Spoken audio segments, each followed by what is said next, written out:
Hey, Doc Massey here with you. We're going to preview some playoffs today. Usually I have meltdowns on here. I'm going to try to throw some of them in there. Some ranting as we go along with the playoff preview. Just going to look at the first round today. If I dived into the whole thing and breaking it down, what I think will happen after this week, it'll take too long. So we'll just focus on this week and let's dive right in. We're going to start. We'll start with the AFC, and I'll work from the lower seeds on down. So for you Steelers fans, obviously you know you're going to play the second-seeded Bills in Buffalo. Pretty tough matchup. Devastating blow losing T.J. Watt, who should be the Defensive Player of the Year. The idiots players that vote for All-Pro today somehow didn't select him on the team, but so they're as bad as the writers sometimes when it comes to picking the All-Star teams. At the pro level, at the high school level, we do a great job picking all-star teams. That's what I've been told. That's what sources tell me. But anyway, if you get it looks bad on paper. The Bills have won 5 straight. But Josh Allen is a lot like Brett Favre used to be. When he's great, he's amazing. But he also makes some just brainless, idiotic decisions. You saw that against the Dolphins in the first half Sunday night. If you get that Josh Allen, you have a chance. If you get the Josh Allen that played the majority of the second half, you're probably in trouble. Long story short, I'm going to go with the Bills. I like the way they're playing, but it is the Bills, and they do a lot of heartbreaking stuff. So if you're a Steelers fan, I don't think it's all doom and gloom here. And if you're a Steelers fan, it's pretty amazing that you made the playoffs to begin with, considering where you were a couple weeks ago and that Mason Rudolph's your quarterback. So we'll move on. Going to be 0 degrees, I think. I heard, at least with the wind chill for the Dolphins-Chiefs game Saturday night. This is the one that's not on national TV. You got to be a Peacock subscriber to get it. If you're like me, I don't get Peacock, and there's no way I'm paying money for this game. And my hope is that anybody that doesn't already have Peacock boycotts this game and gives a big, I'll watch my language, but tells the NFL what they really think of them, as if they don't have enough money as it is. Now they're going to make people start paying for their product. Well, they've already done it with the weekly Thursday night game, but that game's always garbage anyway, so the public hasn't been missing anything with that. But getting back to the actual game itself, the Dolphins are in a tough spot here. Their defense has been ravaged by injuries. I know the Chiefs are struggling offensively, but I still like them here. These are my notes, by the way. You can tell all the detail I put into it. But the Dolphins, everybody says of how amazing their offense is. Their offense is amazing against bad teams like the Jets and the Patriots and all these other cupcakes they put up. 70 points against the Broncos. The Broncos stink too. When they play good teams, not so good. You saw that against the Bills again.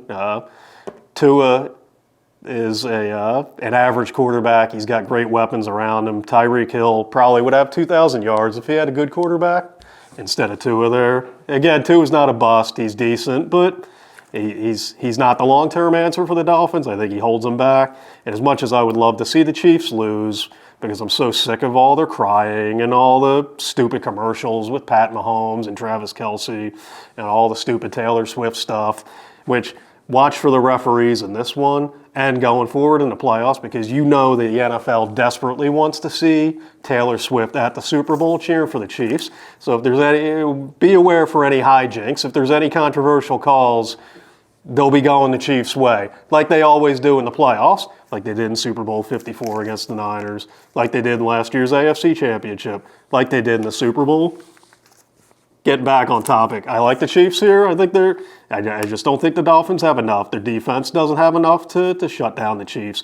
As average as Pat Mahomes has been this year, because because Travis Kelce is losing a step, and when Mahomes doesn't have elite weapons around him, he struggles a little bit. He's not Tom Brady, folks.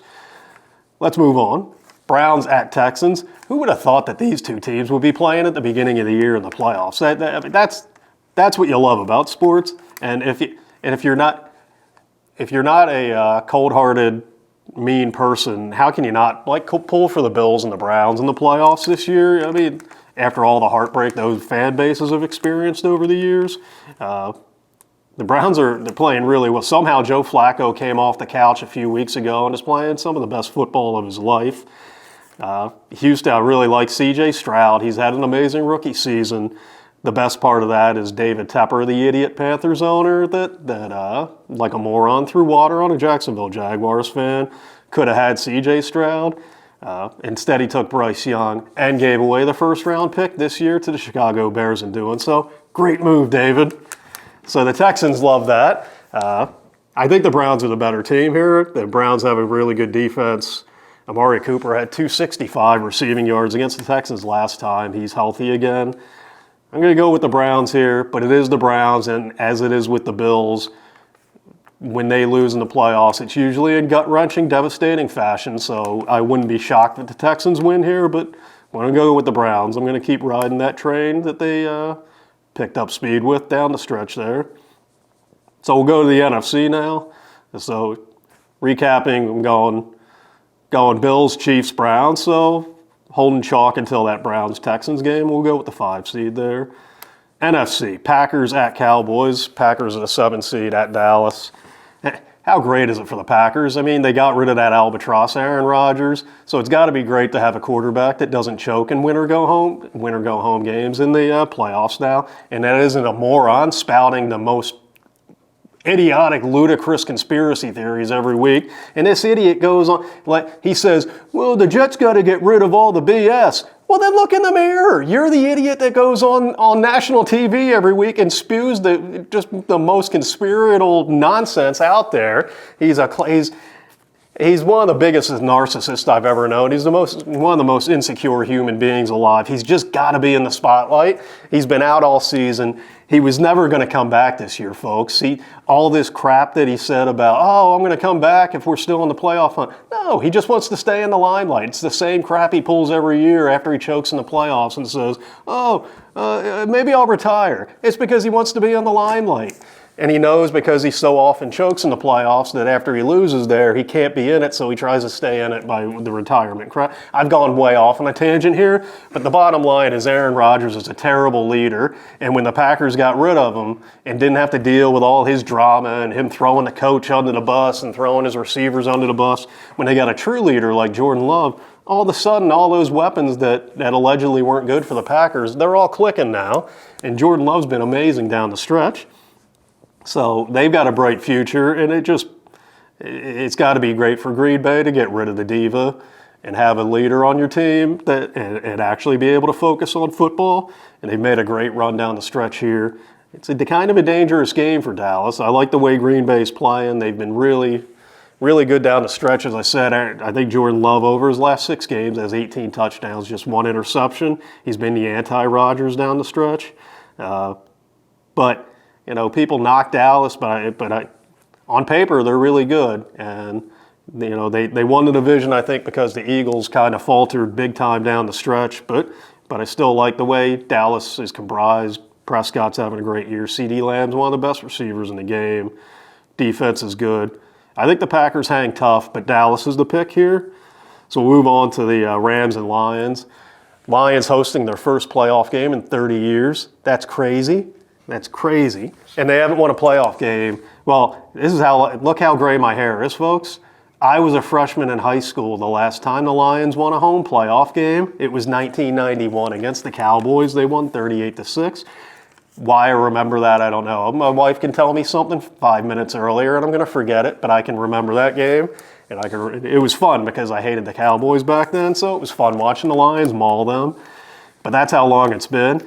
And you got to think the football gods got something in store here because it's the Rams coming. It's Matthew Stafford, who suffered with the Lions so long, and in his first year with the Rams, he leads them to a Super Bowl. And now you finally get a home playoff game. Everything's looking great. And here comes Matthew Stafford and the Rams. I'm going with the Rams here because the football gods have been cruel to the Lions for a long time, and this feels like a setup. Plus, I think the Rams are a really good team. As a 49ers fan, they have the top seed, and this is the team I don't want to play in the second round, so I'm pulling for the Lions because Niners get the lowest seeded team remaining. I don't want to face the Rams. The Rams were great down the stretch. They were the only team that gave the Ravens a game, and I'm not counting that Steelers win over the JV Ravens on last Saturday. The Rams were the only team that gave the real Ravens a good game in the last month or so. So they're really good. They scare me. Stafford's playing well. Puka Nacua has been amazing as a rookie receiver this year. Cooper Kupp's coming on strong. Kyron Williams has been great in the backfield. Aaron Donald on defense. The Rams are scary. So because of the football gods and because the Rams are playing really well, I'm going with the Rams and what some would call an upset at the Lions, but I don't think it is. And we're going to close with the Eagles and Buccaneers, and it's all doom and gloom for the Eagles. I grew up down near Philly, so I know a ton of Eagles fans, and there's a lot of Eagles fans in this area. And the Eagles have been absolutely a train wreck down the stretch. They've lost 5 of 6. Looked like the 49ers broke them when they beat them to drop them to 10-2. Good job, Niners. But I still think the Eagles are a great team on paper. Obviously, the games aren't won on paper, and you've seen that down the stretch. Their defense has leaked like a sieve. Everything points to them not winning this game against the mediocre Buccaneers team, and that's why I'm picking the Eagles. I feel like I remember in 1986, the Jets were 10-1. They lost 5 straight games, all in blowout fashion. Everybody wrote them off. They went out and they clobbered Kansas City in the wild card game, and were about to beat Cleveland before they melted down the next week in that game. But the moral here is that teams can turn it around, and all it takes is one win, and everything's cured for Philly in a sense that they'd be in the final 8, and all of a sudden they would have this momentum. They seem to play better when they have this underdog mentality. I think they're going to find a way, not necessarily because they're going to play great, but I just don't think the Buccaneers are a very good team. They won a lousy NFC South. They went 9-8. They barely beat the 2-15 Panthers on Sunday to win the division. Baker Mayfield's been decent, but I think he's banged up. They got some nice weapons, but they're average at best. I don't think Todd Bowles is a very good coach. So I'm going with the Eagles. And again, as a Niners fan, the Eagles kind of scare me too. You know, if I had my choice as a Niners fan, the Rams are the last team I want to face. The Eagles are the second to last team. And then I would ideally, please God, give us the Packers or Buccaneers. That's who I'd want to play. I'm not saying the Niners would beat them, because I'd be scared if the Niners were playing a Division III team in the playoffs right now. But those are the two I'd want to play instead of the Eagles and Rams. So we're going to go with the Eagles in that one. So that's it. You know, I could keep diving and go into the divisional round from here, but we'll see how my picks hold up this week, and then we'll come back next week and go from there. And hopefully the Chiefs lose. That would be great. I don't think it's going to happen, but that's the main. That is my main thing. I want the Niners to be in the best situation possible after Monday night's game concludes, and I want the Chiefs out of the playoffs, and that happens. Doc Massey will be a happy man. So I'm going to sign off. We'll be back next week. Be good.